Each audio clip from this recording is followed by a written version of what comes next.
اعوذ باللہ من الشیطان الرجیم بسم اللہ الرحمن الرحیم۔ ناظرین کرام السلام علیکم ورحمۃ اللہ وبرکاتہ۔ ناظرین کرام، حضرت اقدس مسیح موعود علیہ السلام کی پیشگوئیوں پر اعتراض کیا جاتا ہے۔ ایک اعتراض یہ کیا جاتا ہے کہ حضرت اقدس مسیح موعود علیہ السلام کی پیشگوئی بکرن و سیبن یعنی کنواری اور بیوہ سے آپ کی شادی ہوگی اور بیوہ سے آپ کی شادی نہیں ہوئی، یہ اعتراض ہے۔ معزز سامعین، اس اعتراض کے جواب میں نہایت ہی ادب سے عرض ہے کہ یہ اعتراض ناسمجھی کا نتیجہ ہے۔ یہ پیشگوئی محمدی بیگم کے متعلق نہیں ہے، بلکہ حضرت نصرت جہاں بیگم ام المومنین رضی اللہ تعالی عنہا کے متعلق نزول المسیح حاشیہ 146 میں درج ہے۔ اس پیشگوئی میں بتایا گیا تھا کہ ام المومنین رضی اللہ تعالی عنہا آپ علیہ السلام کے گھر میں کنواری کی حالت میں آئیں گی مگر بیوہ رہ جائیں گی۔ چنانچہ ایسا ہی ہوا۔ حضرت مسیح موعود علیہ السلام کی وفات کے بعد تقریباً 40 سال تک آپ رضی اللہ تعالی عنہ بیوہ کی حالت میں زندہ رہیں۔ یہ پیشگوئی کی اصل حقیقت ہے۔ نیز اس اعتراض کا اصل مقصد معترض کا محمدی بیگم کی نسبت پیشگوئی کی طرف اشارہ ہے۔ حالانکہ محمدی بیگم والی پیشگوئی حضرت مسیح موعود علیہ السلام کی ایک عظیم الشان پیشگوئی تھی، جو اپنی تمام شرائط اور تفصیلات کے ساتھ لفظاً پوری ہوئی۔ نیز اس پیشگوئی کا مقصود بھی کما حقہ حاصل ہوا۔ معزز ناظرین، اس پیشگوئی کے بارے میں یہ بات مد نظر رکھنی چاہیے کہ یہ ایک وعیدی پیشگوئی تھی جو لازماً توبہ اور رجوع سے مشروط تھی، اور اس کا اصل مقصود متعلقہ لوگوں کے لیے عبرت اور اصلاح کا سامان مہیا کرنا تھا۔ چنانچہ 15 جولائی والے اشتہار میں حضرت اقدس مسیح موعود علیہ السلام نے اپنا یہ الہام درج کیا کہ رأیت هذه المرأة وأصل البقاء على وجهها فقلت أيتها المرأة توبي توبي فإن البلاء على عقبك والمصيبة نازلة عليك يموت ويبقى منه كلاب متعددة۔ اس کا ترجمہ کچھ اس طرح ہے، یعنی میں نے اس عورت یعنی محمدی بیگم کی نانی کو کشفی حالت میں دیکھا اور رونے کے آثار اس کے چہرے سے ظاہر تھے۔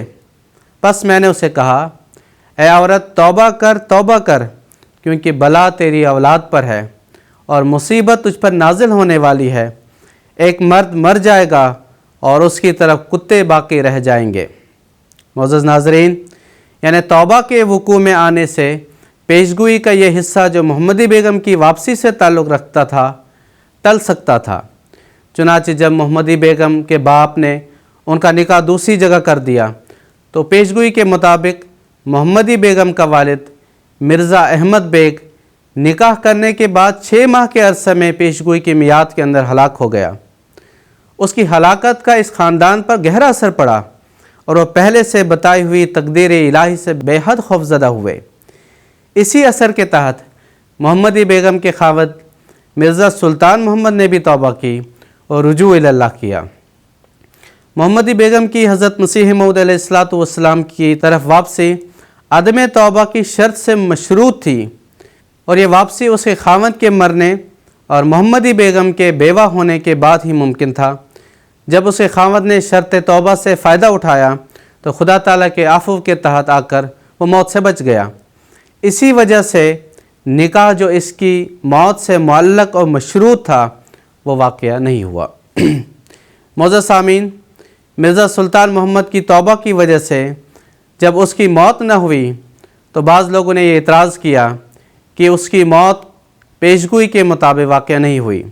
تو اس کے جواب میں حضرت مسیح موعود علیہ السلام نے نہایت تحدی سے اعلان فرمایا کہ فیصلہ تو آسان ہے۔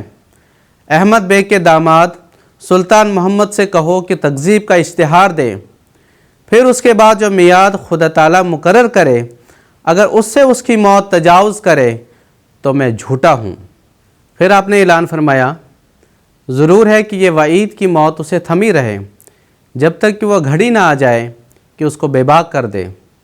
سو اگر جلدی کرنا ہے تو اٹھو، اس کو بے باک اور مکذب بناؤ اور اس سے اشتہا دلاؤ اور خدا کی قدرت کا تماشا دیکھو۔